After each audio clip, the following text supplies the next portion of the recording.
Welcome to a freezing day in northern Minnesota. We actually had snow on the ground this morning. And fun fact, I was driving after I washed the car. I got behind a plow truck and they actually salted the road. I wonder if you can see it on the car. It's the car we're reviewing today. It's 2019 VW Tiguan. Let's go take a look at it. So not only is it a Tiguan, it's got a lot of stuff after it. So it is an SEL R-Line Black Edition. So what does that mean for a person? All right, so you got the three trims. You got a S, you got a SE, and you got a SEL, right? So those are different trim levels, give you different packages, okay? Then you have the R-Line, which changes the aesthetics of the exterior of the car. And then you further have the Black Edition, where everything on here is black. So if you think about it in my favorite brand, Porsche's world, it's like a GTS, which will give you the black trim and all the black accents. All right, so that's pretty cool. Yeah, so if you look at this, you got this beautiful gloss black kind of front area, a lot of nice horizontal lines. And then if you look here, you got the R-Line badge, nice and special. Next year, they're switching the VW logo, so we'll see what that looks like. Fun fact about this one, the reason that it has like a coat over it is because that's where the adaptive cruise control is. And then you got your parking sensors, obviously. You got some LED light For turn signals. there. I wish that the headlights were LEDs as well, but you can wish all day long to get the perfect vehicle. You got beautiful 19-inch rims. Come standard black with the Black Edition. You got another R-Line badge here. You got one on the opposite side. You got black mirrors, and then you got the black rails. Can you give them a view of the panoramic roof up there? It's massive. I think every car should have one. We've talked about that a lot. I love these hard lines on the car. This is different with the R-Line, correct? That panel? It is. What is that panel normally? Isn't it just this color plastic? Yes. It's black, gray plastic. And I do wish that they would have gotten rid of this kind of trim piece here and made it the paint. But with this color, with this dark gray, it kind of hides itself in there. It's a very good looking car. And then coming around the back, I do wish, this is all-wheel drive, obviously. I do wish that they put the R-Line badge back here as well. Okay. And the other thing I wish is on the cars, this is how you open up the trunk, and that's where your rear view camera is, correct? Yes. On this, there's a button down there, and then the camera is right there. And I guess since we got it open, if you look in the back, it's got good car space. And this one comes with the cargo protection system. So it has these little things there so you can put your groceries and get them nice and secure in there while you're driving around. Those are pretty nifty. It is. It's got a decent cargo capacity. I mean, it's not going to be like a Suburban or something, but it's pretty good. For this mid-size SUV, it is very good. Interestingly, on the Tiguan, you can get third row seats. Really? You can't fit a person back there.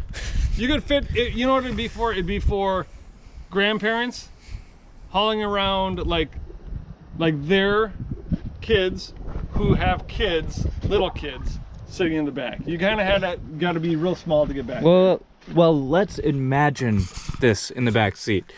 That's my arm length. So you're gonna have 2 to 3 feet at best. Yeah, it's not real big, not real purposeful, but it is good for certain people. And then watch, this just closes like butter. Like warm butter, or butter with canola oil in it. Silky smooth. Silky smooth. And again, on this side, you got obviously a spitting image of the opposite. If you come around here, take a tour of the inside. It's got the white interior, which I really like, and I do like that. Usually these panels are all the same color. Yes. I like that they made a contrasting color. Let me sneak in the other side and we can show you a little bit more stuff. It feels nice in here. It feels amazing right in here. Back seats are big. Oh, I'm gonna go back there. All right. And show you a little trick or two. I don't sit back here that often. Lots of room. I'm 5'11", so call me 6 feet. Plenty of room, and it's really comfortable, and it feels spacious with the panoramic roof. These seats fold. They go backwards. They're all the way back. You can go up. Wow. You can go back. I like it back. And then on here, there's a little loop over here. You can pull it. You got recliners in the back You know, seat. it's like a Maybach. It is. I mean, but a little bit different. Give them a view from what it looks like for the back passenger. So from back here, this is what you're looking at. I mean, really good space. If you look, I mean, I got probably a good 8 inches there. And then you got this little area back here for your vents, and you do have a USB port and a 12-volt plug-in as well. You also have a little cubby there that you can put a piece of gum or something in. But it's real comfortable, really nice fit and finish. So let's go back up to the front.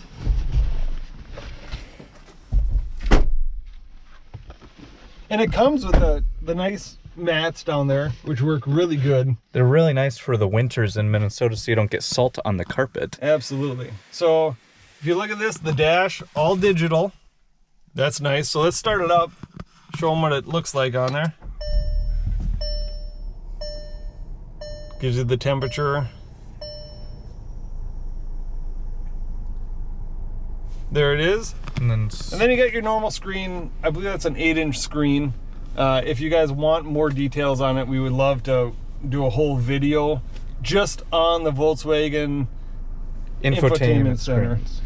Along with the heads-up display. Yes. So you know how I'm not a fan of 2 things? Well, I'm not a fan of a lot of things, but one thing on here, auto start stop. At least they have a button for it. They do have a button. Every time you get in the car, you got to hit that, which I do. I hate that. I wish the button was like a switch to where when you turned on the car, it stayed in the way the switch was when you shut it off. So if you want it on so that it shuts off when you stop, you click it, and then it does that every single time you turn it on or off. If you want it to not do that, you click the button, and then it won't do that at all, even when you turn it on or off. Listen to us, Volkswagen. We know what we're talking about. And it's the people's car, right? Since 1939, they're the people's car. Listen to your people. Yeah. Turn it off. All right, the other thing that I don't necessarily love, so with the SEL R-Line Black Edition, you get the navigation screen.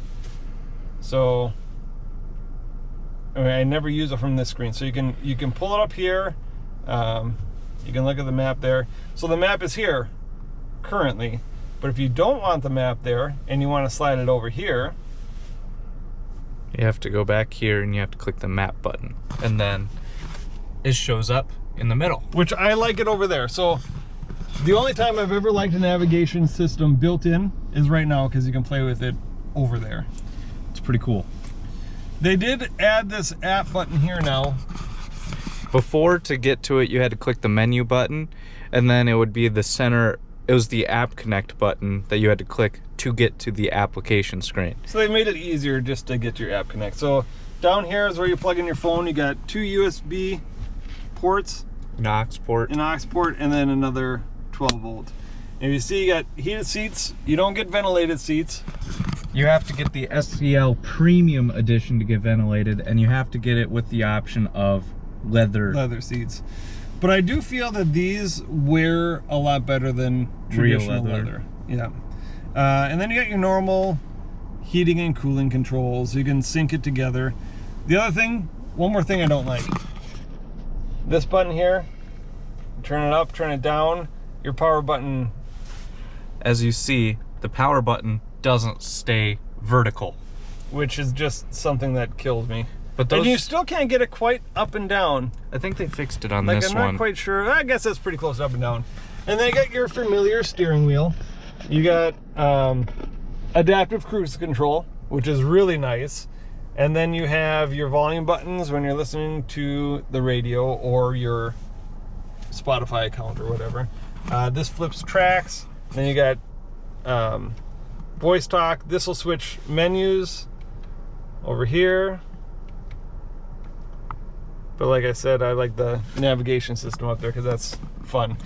And also, if you plug in your phone and use the navigation there, this navigation will still be on the screen, and your phone navigation will, which is pretty nifty. Yeah, it's really fun. And then you got your nice pedals. Can you see down there? They're kind of a brushed aluminum. And then also look on the steering wheel, you got the R-Line badge there, so you know that you're in something a little bit different. It's cool, like the GTIs get that, the Rs get that, and the R-Lines get it. It's nice. And then you got the black outline of the steering wheel. I really like it. It's a great car. I mean, we've been driving it for about a month now, and there isn't really much I don't like about it. Two things I don't love, again, would be the horsepower. So this car, whether you get the S, the SE, or the SEL, comes with 184 horsepower. Out of a 2-liter turbo and 221 pound-feet of torque. Which isn't terrible, it's just not great.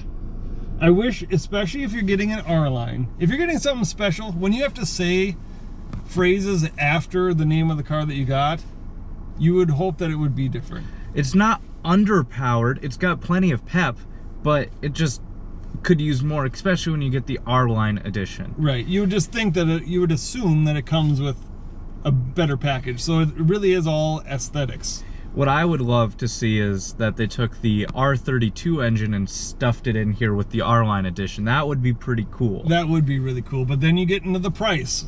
Then you're getting it up there again, right? Yep. So now that we're on price, this Tiguan comes anywhere between $30,000 and $40,000. For the SEL. Right, yep. So, I mean, it is an expensive car, but you get a lot for that. Specifically, if you take an R-Line Black Edition and park it next to a regular Tiguan S, it's not even the same car. No, they look completely different. This one stands out from a crowd. The S blends in with every other car on the road.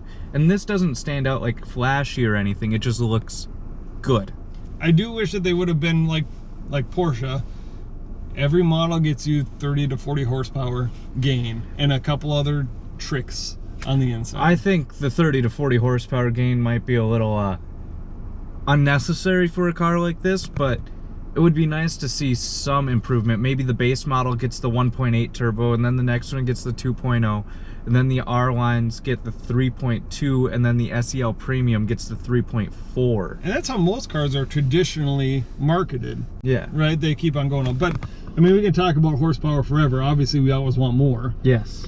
But this is the one adequate. thing you can't ever have enough of. Right. It's very adequate, especially if you're just driving your kids around and you're going on trips. It's a great car, super comfortable, decent gas mileage, not great.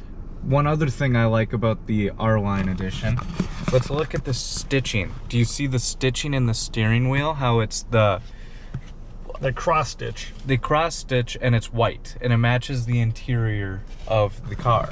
That is really nice. I just think it's a really good way to tie that steering wheel in and make it different than the standard Volkswagen steering wheel and make it the premium steering wheel. I do agree.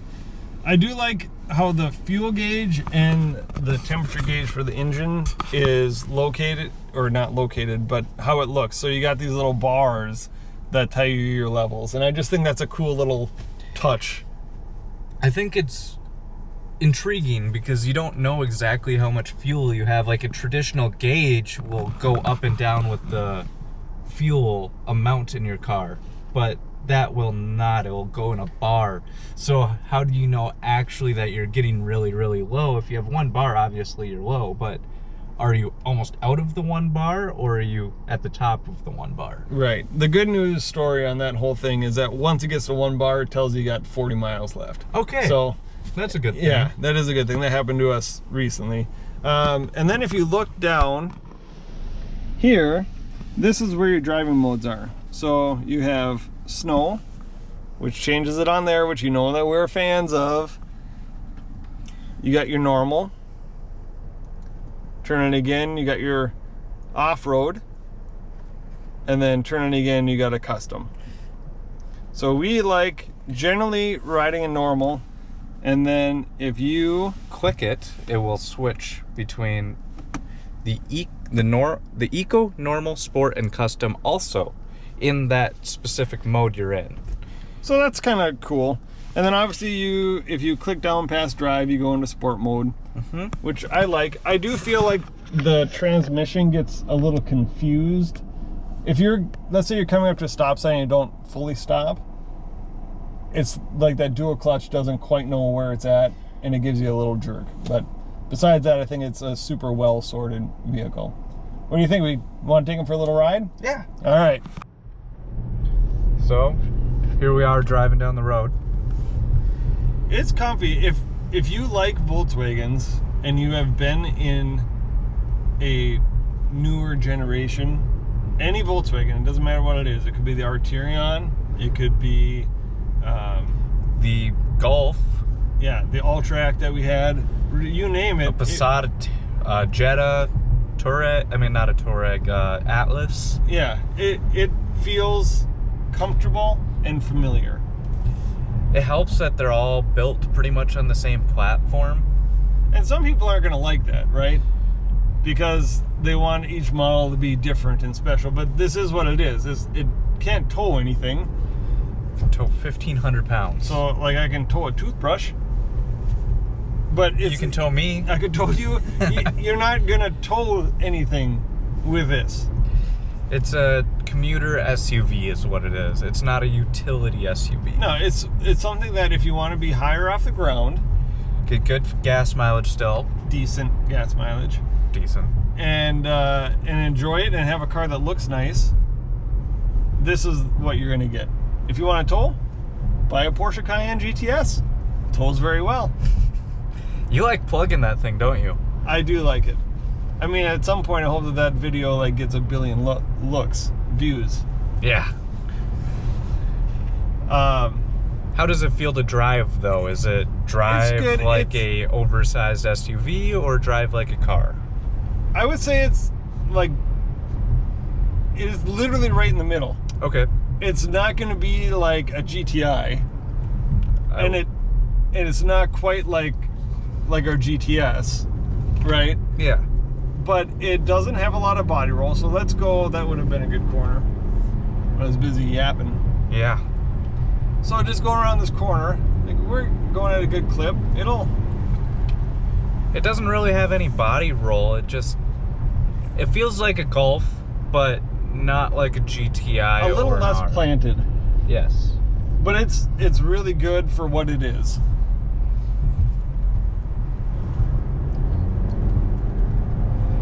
I mean, it cruises around corners just fine still. You can tell it's an SUV. Yes. It's a standard SUV, but better than like a Honda or any of those SUVs. And it does have a decent sound. It does. Well, that helps because it has the 2-liter. The 2-liter does have a better sound than the 1.8. Yes. But again, the 184 horsepower, it would be nice to see a little bit more. It would be nice to see the 220 that comes in the GTI. Yep. I think that would be, and then you would have a extremely well sorted SUV. Enough power. You'd easily have enough torque too, because it would have that torque bump. Right. So, I mean, like I said, we can wish about things as much as we want, but if we were the manufacturers of the cars, that's what we would have done. And every car would be overpowered. Maybe we could start a turn 5 car company? Car company. I like where your head's at. If this video gets 1 billion views, we will start. All right, so let's go around this UE here. And we're not going fast, but we're definitely not going slow. It can't quite go the speed that the GTIs can do, but it went faster than we did in the Jeep. There wasn't any understeer. None. I didn't hear any tire squeal either. Definitely not any oversteer. And this all-wheel drive, it's not like a rear biased all-wheel drive. It's a front biased. It's front biased all-wheel drive, but it will bring up to 50% to the rear. Which is helpful for when you are in the snow and you actually need to go forward, because the rears can spin with a fair amount of power to get the car moving. Right. Yep. And I think that all-wheel drive does help in the cornering as well. Some all-wheel drive systems do. I don't know exactly about this one. It might. Let's say it does, because it feels good. All right. Yeah, I like it. I've been happy. It's my wife's daily driver, and she really, really likes it. She likes the exterior look a lot, and this white, light gray, cream Interior is great. What did you do to the interior to make sure it didn't get stained? Oh, so we got, it was actually really cheap. We bought like this package, and we don't buy packages very often, but it was under $1,000 bucks. And it was like this protection for the inside. It was additional rust proofing on the exterior, and like a paint protection deal. The other good thing about it is, let's say that you curb a wheel, they'll fix that. That's awesome. For free. Let's say you get a dent that's less than 4 inches. Free? It's free. Really? Yeah. What about if you get over 4 inches? Is it just a standard price? Well, then you'd have to, I would imagine anything over 4 inches, you're probably going to be dealing with your actual insurance company. Okay. Right? But I thought for under $1,000 bucks, that was a cheap price to pay for some extra insurance. Yeah. And we'll see as time goes on, if something happens, if we end up getting it fixed, how easy the process was. Yeah. So that'll be something that we'll cover in a... Do you think the seats being covered in that film or whatever protective dust? Let's call it protective dust. Yeah. Helps? Have you seen any benefits yet? We haven't seen any benefits yet. It'll be interesting to see, like, when you spill a piece of food, or if you accidentally spill a Coke or something. Right, right. I mean, personally, I don't love to drink and eat in a car, but again, it's my wife's car, and... Well, when you go on road trips, though, because you guys will take this on road trips, you kind of are forced to eat in cars. That is true. So we'll see, and we'll probably end up making a video in the future about that, but... All right. I think for the most part, we did a good job. I think that we got a great spec car for actually a very reasonable price for what you're getting, right? Yeah, I love this car for the price. And now that we're getting into winter, I think the all-wheel drive will be conquering all, because it is effectively the Audi Quattro system. Right, and that's the nice thing too, when you got the Volkswagen group, Volkswagen, Audi, Porsche. They share, well, Bentley, Lamborghini, the Urus, Schnurrish. It's on the same platform as the Porsche and the Bentley. And so the Atlas, right? Is the Atlas still rocking that platform? I'm not sure it's on the same platform. Or is that the Touareg platform? Well, it would definitely be the Touareg platform. Okay. It's nice when when you got a huge automotive group. And obviously, it works. It works, and we like Volkswagens because we've had 3 of them now. And you got one? I've had one. Yeah. So that's 4 Volkswagens in our family. I think that they do a good job. And they change things up enough where you want to buy the newest one. They do. Right? Just enough. Not too much. But it's just enough where it's like, okay, I need to upgrade. And it's never so outrageous of a price to where it's like, I can't afford it. It's always, they value your trade-in as a good amount, and it's always a good deal. I mean, it truly is the people's car. It is. It's as much as a people's car today as it was back when they started. I agree. Well, I'm excited. I like the car. I hope you guys like it. If you're near a Volkswagen dealer, go check one out. Go check out all their lineup. I mean, they got a great selection of vehicles that will truly fit anything that you wanted in a vehicle. Well, if you like the video, smash that like button. Kapow! And click subscribe. And then we'll see you on future videos. I suppose, as always, we should do that awkward high five. All right, that's a good sound effects. We don't even need to edit that. I know. Well, we'll see you later. Take care.